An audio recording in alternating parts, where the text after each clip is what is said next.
Welcome to Empowering Humility, where we're on a mission to promote human flourishing by restoring humility as a common denominator in society today. Let's dive in. Good afternoon or morning or evening, wherever you're at. Welcome to the Empowering Humility podcast. I'm Giancarlo Newsome, and I'll be your host for this podcast. At Empowering, I just want to give a little framing for what we do at Empowering Humility. We believe humility is the root virtue for human flourishing. Our mission is to embrace the power of humility and leverage AI and Web3 technologies to restore humility as a core societal value. Before I introduce today's guest, who I'm really excited about, is I wanted our listeners to know that most of our guests are living in what I would describe, or some would describe as the flow state. And what does that mean? Maslow described that as self-actualization. And a common denominator is it's obvious they have a passion and a purpose that's greater than themselves. They embody empowering humility. They've seized upon paying forward kind of unquestionable good built from where their greatest pain and love intersect. And you'll pick that up with our guests. And I just think it's such a wonderful connection. And anyhow, I heard that characterization, where our greatest pain and love intersects. That's from Pastor Sunday Adelaja. And he used that to help people kind of find what their transcendental purpose and calling. In this light, today, I'm super excited to have Rabbi Shlomo Slatkin with us to discuss improving mental health, replacing our therapist with humility. And he is a therapist, so he's kind of like a therapist that's an anti-therapist. So it's going to be really fun. I'm going to quick highlights, quick bio on Rabbi Slatkin, and I'll let him kind of tell more like the backstory. Like, how did this really cool bio come about? So he is a certified Imago Relationship Therapist. He's an advanced clinician. He's the founder of the Marriage Restoration Project. He has a Master of Science in Counseling Psychology. He's a licensed clinical professional counselor. And this is a professional license for mental health counselors. And that means he's certified to provide therapy and counseling services independently. So he's a certified Imago workshop presenter. And I'm sure we're going to be learning about the Imago workshop and faculty associate of the Imago International Training Institute. Together with his wife, Rivka, they founded the Marriage Restoration Project, a global initiative to help keep couples together and happy. Out of concern for the global breakdown of relationships and families, and I think it's still around 50%, maybe, and Rabbi Slatkin, feel free to throw some statistics. Rabbi Slatkin has made it his mission to help save marriages in 2 days, just 2 days, by way of marriage intensive retreats. Pretty cool. And again, as I share with our guests, like, you cannot grandstand enough. Like, if you're on our podcast because we believe in you, you've already demonstrated mission over me. So there's no grandstanding because we know you're committed to your mission. And so you promoting how you fulfill your mission, we encourage that. He's also created an online marriage school, a self-guided program. It's a very affordable solution to receive quality marriage help. He also trains other therapists and coaches in Imago therapy. So his website, and I'll share this a couple times throughout our podcast, is the marriagerestorationproject.com. And again, that's the marriagerestorationproject.com. Welcome, Rabbi Slatkin, to the Empowering Humility podcast. And tell us a little bit about yourself. Just tell us about you, your backstory. Thank you, Giancarlo. It's a pleasure to be here. I love the name of your podcast. I love the topic of your podcast because I think that's what life is all about. It's about kind of being really humble and being able to take away the struggle that we have between the ego and the needs of the body and just the body, but the self, as opposed to, I would call, like, the needs of the soul, and to be connecting to our true self, to be connecting not from a place of the fear that represents what everything the ego is driven by, but really coming from a place of connection, place of love, from a place of service to others. So I really love the your podcast, theme and title. And Thank you. It's interesting because I think that humility it's so essential to any relationship, and especially in a marriage, because I'll just tell a little bit about my story. I would say it's almost 22 years ago. My wife and I, we just had our first child. We were in about 2 years into our marriage, and we got to a point where at least I was like, we got to do something about this because this is not going in a good direction. My wife grew up her parents got divorced when she was 11. It was very much a part of her identity. She was one of the first people in her community whose parents got divorced. After that, it was like a chain reaction, and other people started getting divorced. So they were trendsetters in that way. But it was very painful. The divorce was painful. The childhood before was painful. Post-divorce perhaps was even more painful. And it definitely became a part of who she was and her identity. And as I met her, her hope for a better relationship, for a home that would be different than hers. And it became challenging when we started having fights because we thought we were going to be better. We thought we were going to know how to communicate. And we were so much in love that we just thought things would be perfect. And kind of in for a rude awakening when we both started triggering each other. We both saw behaviors that were not so desirable. And we're just kind of wondering, what did we get ourselves into? Is this really going to work? And now with a child, it's like we have the stressors of not sleeping so much at night, and got to the point where we got to do something about it. So thank God I had a colleague of mine who referred me to an Imago therapist, and my wife first had a hairdresser also told her about Imago. So there must be something about this if we both heard this message. And we went to this Imago therapist, and after the first session, we felt reconnected. We felt back in love. We felt like we could start to see a purpose for all of this struggle that we've been through.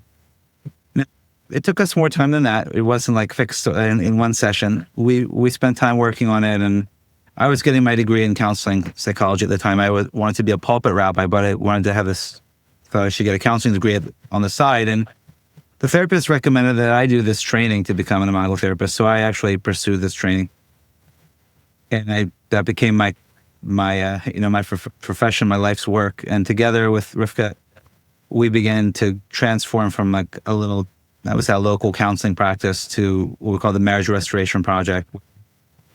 And it was really in her merit that she was talking to a girl whose parents were going through the divorce around the same age as her when her parents got divorced. And she was talking about all the awkwardness of having to travel with her father to singles events, and it was just weekends. And it was just like, I don't want any other kids to have to go through what I had to go through. We need to do something, Shlomo, to change this. And so that launched the Marriage Restoration Project. And so our mission is really to help couples to be able to see that even if your therapist tells you to get divorced, even if you're getting bad advice from other people, that most situations can be restored if the willingness is there.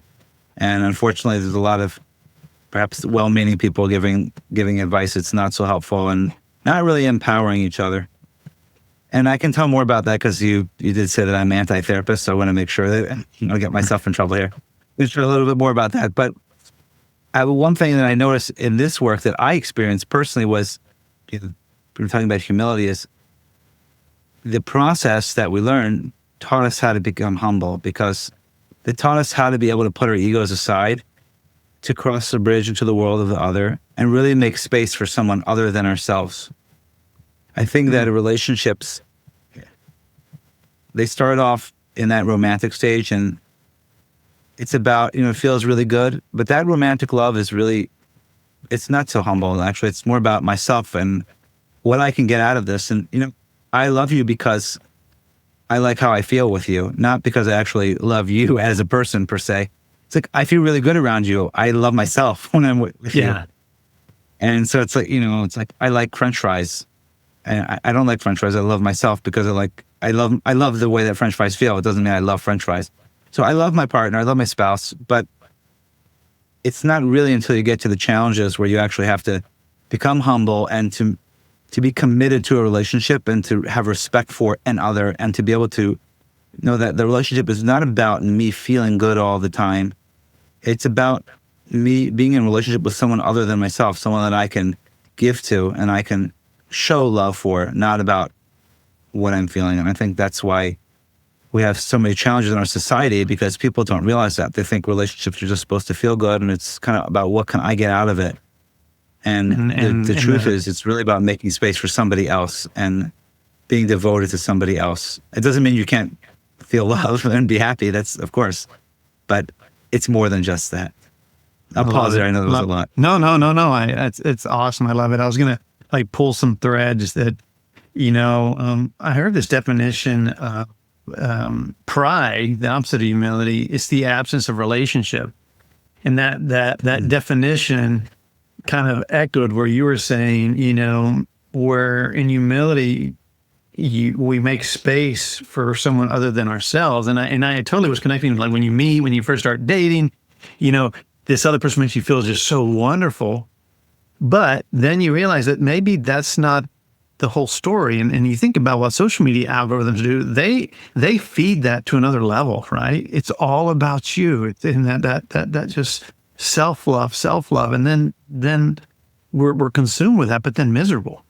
So I loved everything that you were sharing. And for context for the listeners, about 10 years ago,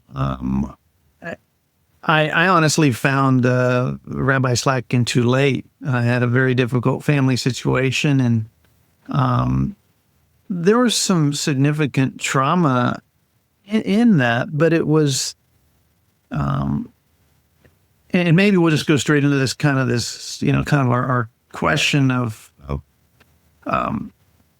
it became really obvious to me as like a therapist I was supporting was like, there was no end in sight. It all became directed toward one party, and then the issues on that one party the one party, was very volunteered. A lot of, their issues they were willing to work on. They were committed to the relationship, but observing that situation, that kind of became like the fodder for the therapist. And the therapist like, oh, well, since he's, agrees to this type of challenge, let's go ahead and probably your children need therapy too. And next thing you know, on that and mental health is now our biggest corporate expense. I don't know when it passed like some of the other health, but I read that recently. You can maybe, Rabbi Slatkin, can you address like the obvious malincentive there is to actually not, kind of like people talk about sick care versus health care? There's really a stronger financial incentive, and since we're all fallible humans, there's not a financial incentive outside just strong integrity to truly heal anyone. And that's why, I don't know, what's your thoughts about that malincentive? I mentioned earlier, Freya India, she's kind of coined, I don't know if she coined it, but I was listening to her the other day. She's a strong kind of, women empowerment, and she's talking about therapy culture and how damaging it's been. Maybe if you could expand on that and how you're different, and what do you recommend for other therapists to not like be tempted into that malincentive? What are your thoughts? It could be that I'm like a little bit naive because, I think that people go into this profession because they want to help people, not because they want to, strike it rich. And believe me, I would have done something else. It's not an easy field to be in, but I think people go into it, I speak for myself, because we want to make a difference in the world and help people. I guess I could see that the people would want to keep their clients and maybe have even more clients and include other family members so they can increase their caseload and make more money. I think that could be part of it. I guess I want to look on the bright side that people have, in theory, they have good intentions, but it's not even just about making money. It's about people. Well, something's about their own ego. So I want to feel like I'm helping you. So I want to be able to be the one to tell you what you should do and help direct your life. But it's more about what therapy should be about, in my opinion, is empowering people to be able to make the decisions for themselves and empowering them to get healthy, not having them kind of be stuck in therapy for the rest of their lives. And some people want, if somebody wants to come and they find it helpful, I've had clients say like, we just like having this time once a week to be able to just talk to each other. And like, it's like going to a trainer, you're not going to exercise if you don't have a trainer. Sure. So you just have a trainer for the rest of your life. But, that's more of an exception to a rule. The goal is really just to help empower the couple to get through what they're getting through, to give them the skills they need to not be dependent on the therapist. So, I think it's important that people who go into therapy, even if they have... Yeah. Maybe a suggestion thought is, like I have a friend, he's providing some coaching. Maybe that's where, the proper way to, and again, I'm all about a good therapist being compensated well, right? And if there's legitimate issues with the children and the trauma, 100%, like I for all listeners, like and this is like an open discussion, but like, is there a point where we say, hey, look, we have a point of arrival, right? And then maybe we can have an offshoot of coaching, right? If you connect very well with your therapist and the couple is like, hey, this is really valuable, let's keep refreshing, then is that maybe a good characterization where we go from therapy to coaching? I mean, it could be. It just depends on if the therapist, I don't know how you do it in terms of, this insurance, and insurance can be a consideration, and someone's not licensed. There's a lot of different variables there. I think more of the concern is a few concerns. I think first of all, we have to realize that I saw a statistic once: 84% of people who are doing marriage counseling have one marriage counseling course in their master's program as their education for working with couples. Which means that, would you go to a doctor for neurosurgery? Would you go to somebody who went to med school and, I don't know, let's say they're an allergist, you're going to get brain surgery from an allergist? They did have a course in surgery, in medical school. Of course not. But we're willing to trust our lives and lives of our family with somebody who has basically no training. Look, I learned about alcohol. I took a course in alcohol and addictions. I'm not an addictions therapist. I don't claim to be. I know enough about it and a little bit about it, obviously. But I would never say, I'm going to specialize and see people who help them in recovery, because that's not what I do. And I think that there's a big problem with competency in the therapy world. And beyond that, most people who are therapists, and unless if they have a doctorate, but they've done it's about 2 years in school, and then maybe like a year or so of supervision, a certain number of hours. It's not like all because they have the degree. There are a lot of well-meaning therapists, but all because somebody has a degree, it doesn't mean that they are qualified, or doesn't mean that they're good, or doesn't mean that I should accept their opinion and change and do what they say without using my own brain. The problem is we think someone's a professional, we respect them, and we think that we should listen to them. And the problem is when they start giving advice and telling you what to do about things that are not, let's say, a relationship. Let's say a lot of times people go to a therapist and they'll tell them to get divorced, and they never even met the spouse. How is that ethical? How is that even fair to comment on someone when you only heard one side of the story? But, it happens all the time. There's some therapists, also, we're human beings too. So unless we do our own work and are kind of in touch with ourselves, we're going to bring our own biases to the table. And we're going to, if we have an axe to grind, some therapists have an axe to grind with men. Some therapists have an axe to grind with women. Some people were divorced. They have, there's so many different, there's baggage that we bring to the table. Unless we work out ourselves, we're going to bring that to the therapy room. So like I might hear something about some spouse and I think, that's really, they're really horrible. And that reminds me of my own situation. Well, that's not really appropriate. We have to be in charge of our, aware of our countertransference, because that's going to impact the other person. So what I do in terms of like Imago therapy is we're really empowering the couple. We're having the couple face each other. We're having them do the work. We're not telling them that they need to get divorced. We're not telling one person that they're the problem. We're here to create the most important goal is to create a safe environment for the couple to do the work themselves.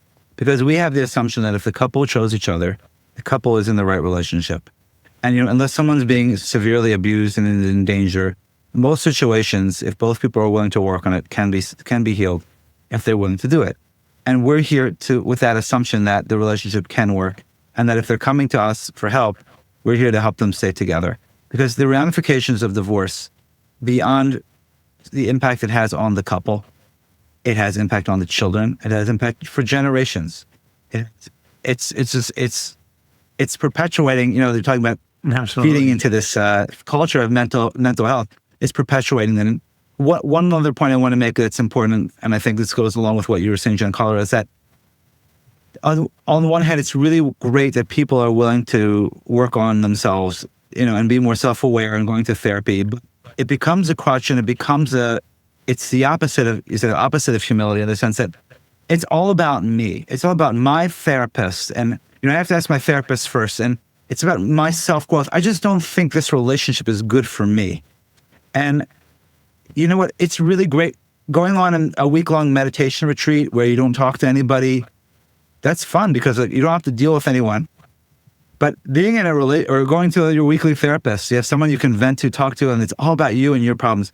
To have to deal with someone else in a committed relationship that pushes your buttons, and where you're going to have to make sacrifices, where you're going to have to grow and work on yourself. That is I would say it's the best way to achieve self-growth. But I find that self-growth becomes so selfish, and it becomes judgmental to the point where it's like, well, I just think you're beneath me because, I've gone to therapy for 10 years and you haven't, and I just don't think we can meet each other. So you have on the same wavelength. So you have couples that are just growing apart because they're not really growing together.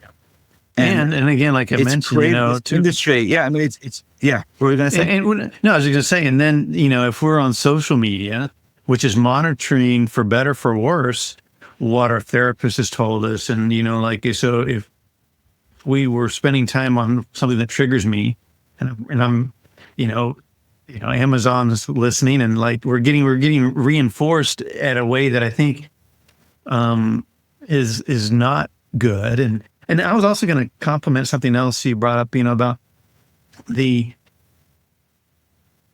I loved how you volunteered an actual metric for success. Even like there's doctors who perform a certain type of surgery. There's a statistic as to their success, and they talk about that with mental health. Like where's the dashboard? Where's like there's reviews, I guess, kind of, but I loved hearing how, if I remember right, like an 85% success rate. Did I read that right? That like couples who commit? That's the marketing person put it up there. I don't really like it would be nice to be able to say that, but I always tell people, I cannot guarantee how it's going to turn out because you're going to have to do the work. Meaning I will teach you everything that I know. But if one person's not committed or they have one foot out the door, the best therapist is not necessarily going to be able to help them. So got it. And I know that we used to have on the website, for marketing purposes, but I don't really like personally. I don't really like. I think that if a couple's committed, there's no reason why you can't be successful. But it's ultimately going to depend on them. It's not like a formula like you could just plug in. You push this button and then like it will come out the right way, because we're dealing with the world of human emotions and. Well, and you're right. Like there's so many. Guarantee that. Well, as I've shared in another environment, like if we even just set a goal, right? Say, hey, look, if we could get an 85% success rate of couples, that'd be an amazing thing. Because to your point, like, and also I did love how you did quantify like the real cost of divorce. That's not talked about in therapy too. In the situation I was telling you about, it was not raised, and there's like first order costs, second and third, like. 1 in 3 divorces end up with estranged kids with one of the parents. That's horrible, because then it extends to the grandparents. Like one situation that was just heartbreaking is these grandparents who love their grandkids to death. At both their funerals, only one grandchild acknowledged them. I mean, and if you again, being someone who was close to that situation, it's heartbreaking. And I did have an opportunity to try to reach out to there's some clergy involved, and the therapist say, hey, can you that was 10 years ago. Do you think maybe you could relook at that or maybe reconsider and try to mend some bridges? No response. So I think I love your positive, like, your optimism. I just, the mental health pandemic. I'll ask you, here's a fun little angle to take, because I know you're a rabbi, you're a person of faith. You look at the radical decline of faith. And I've kind of been wondering, has this therapy culture replaced the church? And like you mentioned, I'm living part-time in Italy, and I look at the amount of time like a priest or rabbis go through, like in their studies, and like, it's not just one course. And they're always, faced with they're almost forced into perpetual humility because there's a higher power that they're answering to. So what are your thoughts about, faith in therapy, in empowering humility at a serious level? What, maybe expand upon that, how that plays into your practice, and feel free to go ahead and also kind of pile into what is Imago therapy, like, because I know there's Imago Day, which has a kind of a, like, there's a, we not only do we humble ourselves before something much bigger than ourselves, a potential creator, but we also are making an assumption that what he created is implicitly, like, divine, right? So I'll let you take it from there. And we work with couples from all different backgrounds. So a lot of people come to me, actually, they're looking for like a non-religious marriage retreat. Cool, great. And by the way, if I can interrupt, empowering humility, we also want to appeal to people without faith as much as with faith. So 100%, I think that's an important objective, to really love people where they're at, right? So yeah, go ahead. But I do think that faith, it definitely is helpful, because if you don't believe, then everything is just random and there's no reason for it. And so it doesn't feel good to me, and find somebody better. But coming from a faith background, I do believe it helps you commit more, because you believe there's a reason. And that's what really drove me to this therapy. Imago means image in Latin, and it's the theory. It's not a religious therapy, but it feels like it's very much in tune with some of my personal beliefs as a Jewish person, that it's not a coincidence why we pick our spouse. There's a reason why we're drawn towards that person, and that person is really, we have an unconscious image of who we want to marry, and that unconscious image is really a composite of the positive and negative characteristics of our parents. So we're looking to marry someone very familiar, and the challenges that we have, not consciously, of course, the challenges that we have in the relationship serve to help us grow and heal. So we say that marriage is really for the purpose of growth and healing. So it really looks at things very different. Instead of looking at conflict as a liability, it looks at it as an opportunity for connection. So going into that, I can say, wow, this is like divinely orchestrated. Like, it's not a coincidence that I married my wife. It's not a coincidence that we're having our unique issues. If we begin to examine what we're dealing with, we start to see that, we're actually in the right relationship. And, God put us in this relationship for the purpose of rectifying it and healing. So for me, it made a lot of sense. It just fit like a puzzle. So that really made sense to me in terms of, like, from a faith background. I had you reminded me, a very dear cousin. I was sharing some challenge, and she looked at me and she goes, "Giancarlo, you're like the best and worst of both your parents." I'm like, I guess that's a compliment. And it was really, so it kind of echoed what you were saying. And just to repeat it, I love what you said. Marriage, the purpose of marriage is for our growth and healing, and that makes so much beautiful sense. I had some flashbacks to my wife, who I completely don't understand at times, but I completely know that what I don't understand and those things that drive me sometimes crazy is exactly what I need. And if you could look at it from that positive perspective. I mean, that's why the faith can help, because you look at it, this is an opportunity. This is, instead of just like, it's all about, because everything's random and there's no reason for anything and I'm just suffering for no reason. You can be able to do that. You can have hope. You can have hope for the relationship. Maybe to, and now I'll take it negative. How do you know when, yeah, and I'm a big believer in hope, but how do you know when, like, it's truly the other person is just like, it's hopeless, right? How do you, very curious to hear how do you know, and again, I know every situation is unique, and that's the other thing too that just shocks me with, and I admire a therapist, but I also wouldn't want the role, because in effect, a couple, which has the influence of many generations that make up that person. I mean, all the data points from it, I'm very much an analytics guy. That's beyond, only maybe the divine could know what that is, right? And we're asking the therapist, and that's where maybe I'm kind of thinking out loud with you. Maybe that's why it makes so much sense to say, hey, therapist, the couple has to work out all that subconscious together, right? Like, and rather than putting this therapist on some type of pedestal to try to say, hey, please figure out the dysfunction for good and the good and the bad of these two human beings who are so unique, I don't know, how do you, where is there a proper point to have maybe some doubt in our hope, right? Because I think there's, and maybe I'll articulate better.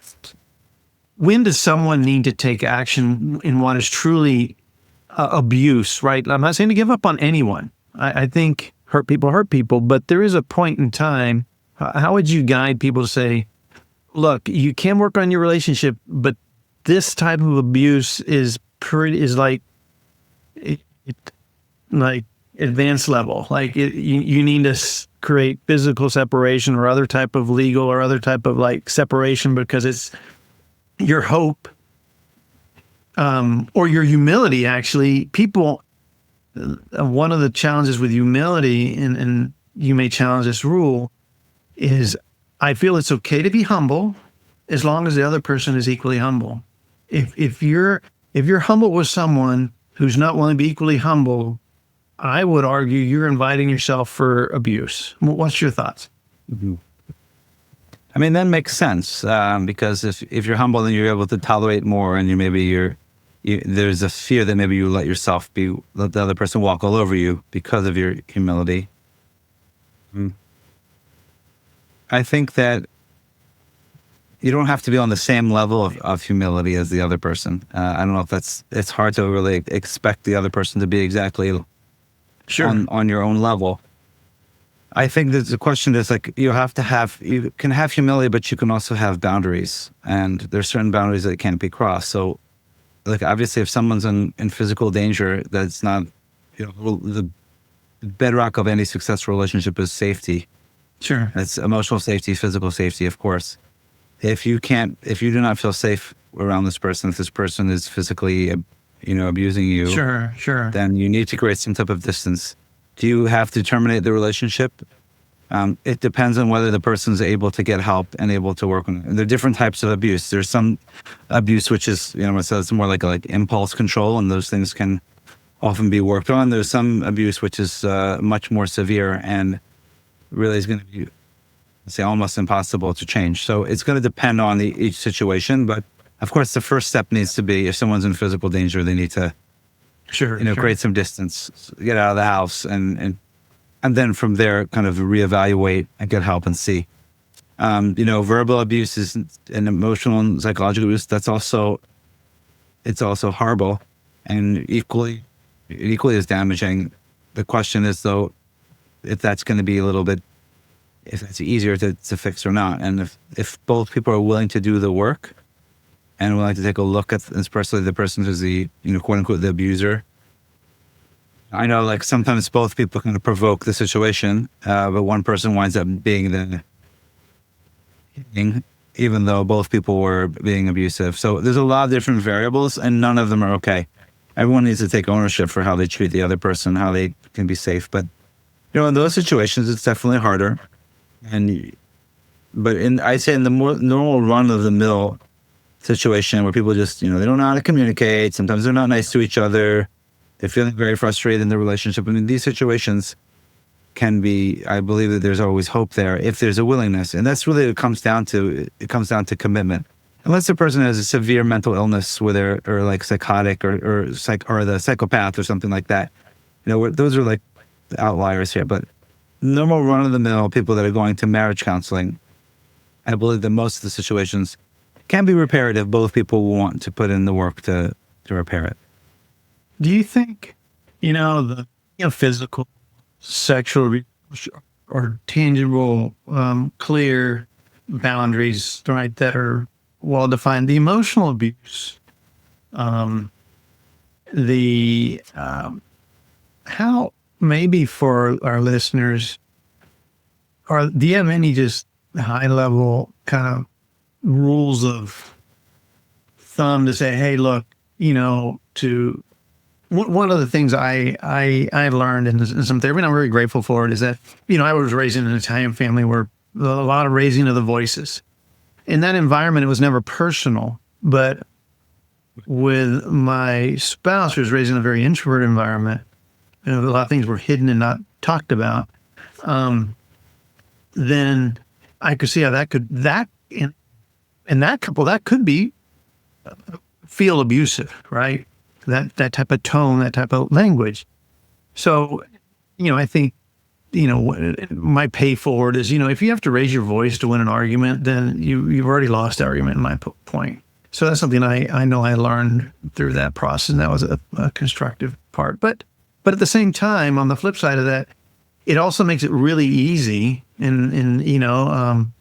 where, we talk about these safe spaces where, I had a young lady tell me that one of my favorite questions for young people is, what's your plan to make the world better? What are you thinking about? And she said, when you meet my friends, please don't ask that question. That's abusive. I'm like, that's not abusive. That's and we've so mislabeled the word abuse, and this is where, I think it, for the wrong type of therapist, I mean, there's no shortage. You can twist anything to be any comment like, hey, you're quite beautiful. Oh, that's abusive because you don't bring it up enough.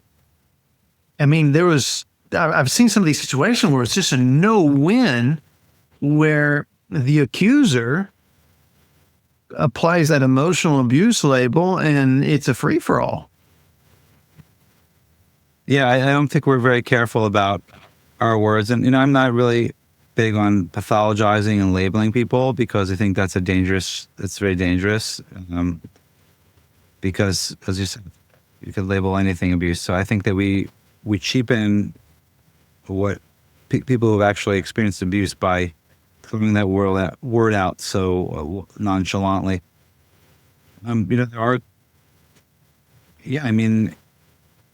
Forget about the labels. I don't like when you say that. It's uncomfortable for me when you ask that question, instead of like labeling that as, it's abusive. Right.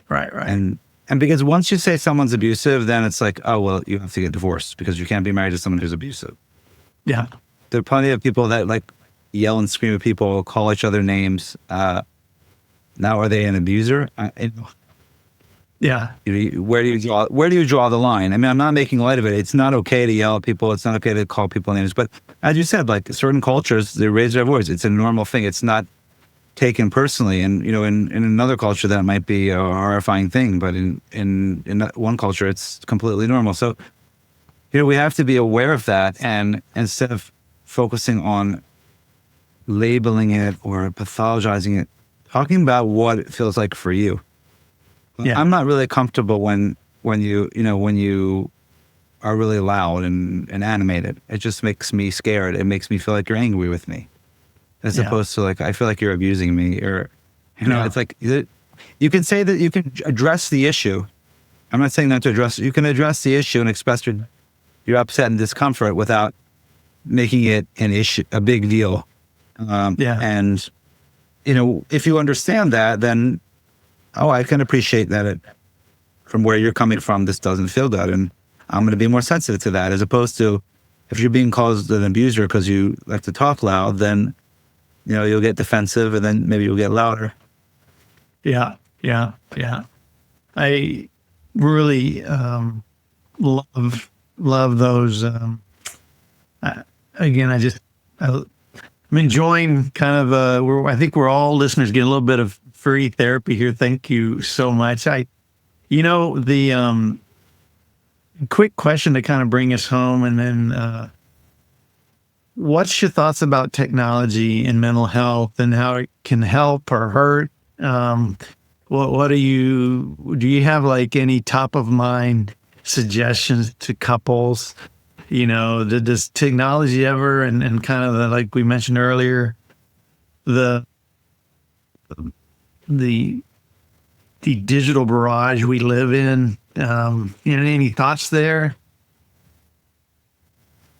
Yeah, I mean, I guess a multifaceted question. There's there's the mental health in terms of how technology impacts our mental health and impacts our relationships in terms of, the jealousy, going on and looking at these perfect, it's like, they're going on vacation together. Why don't you take me on vacation? Or look how happy they look, comparing yourself to other people and everyone posting their private life on social media.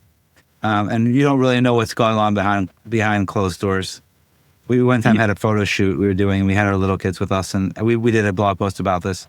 We look like looks like everything's like perfect. And then we show a picture of like our 2-year-old like running away and like the stress that we were dealing with. Like, you don't know what's really going on. People can look like they're all perfect, but they're having challenges. So that's really dangerous. I think that on the one hand, it's great that people have support and people to talk to. On the other hand, you're talking to strangers about your relationship, and on these groups on social media, they could be giving you advice. It's not always so healthy. People looking up on Google, diagnosing their spouse. So with a lot more resources, which is good for people to get help, but it's also, you can think that you know everything by just looking on Google or AI and then making assumptions. And I think that, when you're dealing with real people, it's a lot more subtle. And especially with relationships, I don't think you can really replace doing the work with your spouse, being guided by someone else. I know that people use ChatGPT for therapy. For individuals, sometimes that could be helpful maybe, but because, at least in my perspective, how we work with couples is more about the process and just giving people advice. It really needs to be facilitated by somebody. So I think there's some limitations. I think there are some other challenges, distraction of social media, or not just social media, just technology. We're always on our gadgets. We've lost a lot of ability to be present and have peace of mind, which is so important in relationships. Have you heard of Jonathan Haidt? Have you heard of Jonathan Haidt and his book, The Anxious Generation? What's it called? The Age Generation? The Anxious Generation. Anxious Generation. Yeah, I've heard of that. Yeah. Yeah, I'm wondering, like, maybe, you'd be a great partner to do, like, the anxious marriage. And, I was thinking, just as they may, they're talking about phone-free schools, maybe there should be, like, phone-free, couples time. And and you also brought up, I remember one of my own experiences with ChatGPT as a team. We were working on an effort, and we fed it in some objective, and it gave us a really cool kind of recommendation. We all jumped on board, but I think one of the challenges, I'm paying forward my own lessons learned from using AI and how dangerous it could be with like the therapy counseling is, it shot us much faster down a wrong path that we didn't recognize until way down the road. So like, for example, if you fly an aircraft and your heading's off and you're flying 100 knots and your heading's off by 5 degrees, it's a much different impact and consequence to correct than if you're going 500 knots, right?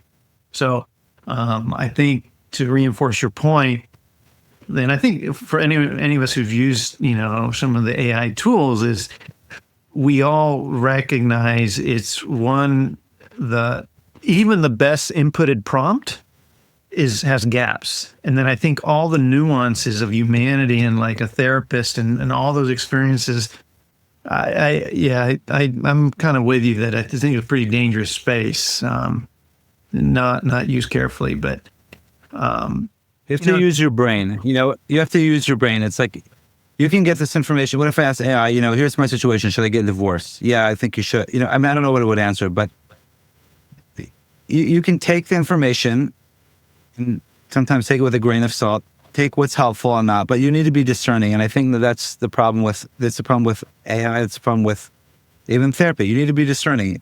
The therapist is not God. They don't know everything. They're not going to know. They don't know you better than you know yourself. And you have to be discerning. I can see where they're coming from, but I think for me, this doesn't feel right. And I need to trust my gut. And I think that we're not really being taught to think for ourselves.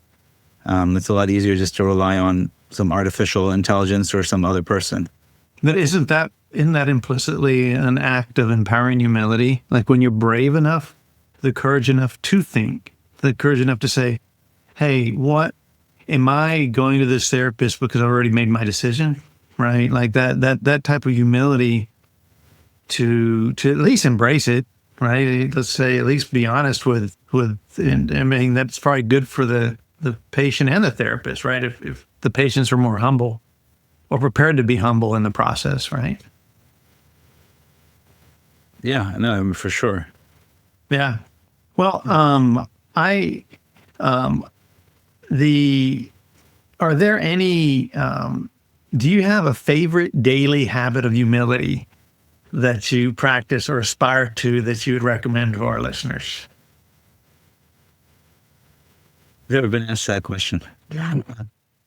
Favorite practice? I mean, for me, just like, part of my life is waking up every morning. The first thing I do is, go to morning prayers every day. And that takes, devoting like an hour or more every morning to that. So I think that, just starting off the day, realizing that it's not all about me, and then I have to answer to a higher power, and then I have to be grateful, have that humility that, that I woke up this morning and that you gave me my soul back today, and that I'm able to serve you and to be here again. So just that acknowledgement, and sometimes it becomes, you have to remind that too, because even if you pray every day, you can also it can just become rote. You're not even thinking about what you're saying. So, but just having that built in, to be able to think about that all the time, and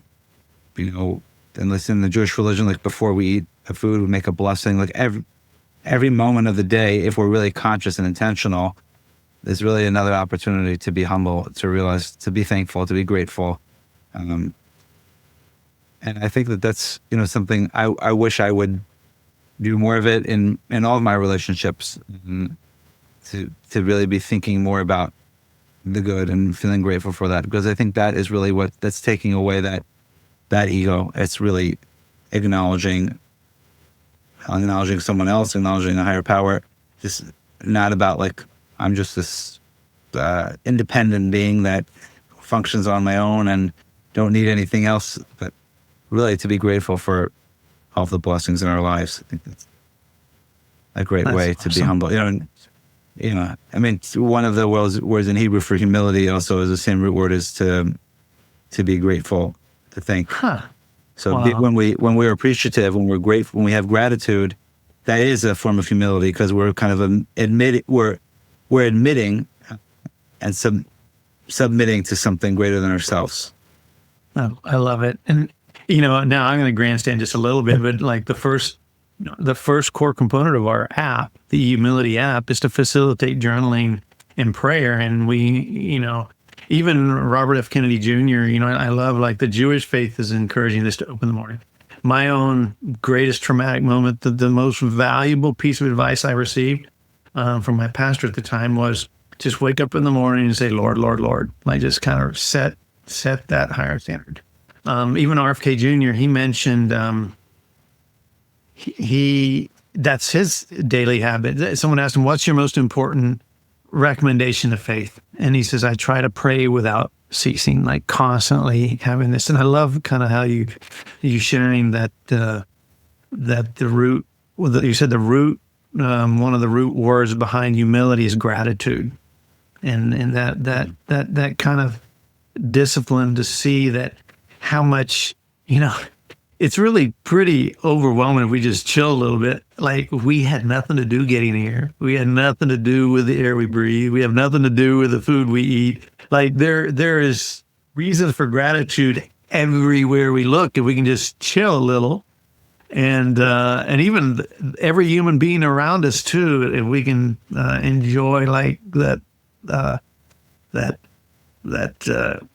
they too have some beautiful elements. Well, I really, really thank you so much for sharing your experience and your stories. I really enjoyed the conversation. Your website is the marriagerestorationproject.com. I think it's obvious. I can't strongly recommend you guys enough. Thank you. And, in terms of, for our listeners, if you like the podcast, please share it. We're a startup. This is just starting. We love comments. Please click the subscribe bell. Please visit empoweringhumility.com to learn more about how we're trying to employ AI and Web3 tools for good and how it may help your company, your family, your community. And we thank you. Rabbi Slatkin, I think you embody empowering humility. You are a model for restoring humility to society. And so thank you for being an inspiration for empowering humility, sir. Thank you, Giancarlo. It's a pleasure being here today, and I wish you all the best with your podcasts and your other endeavors.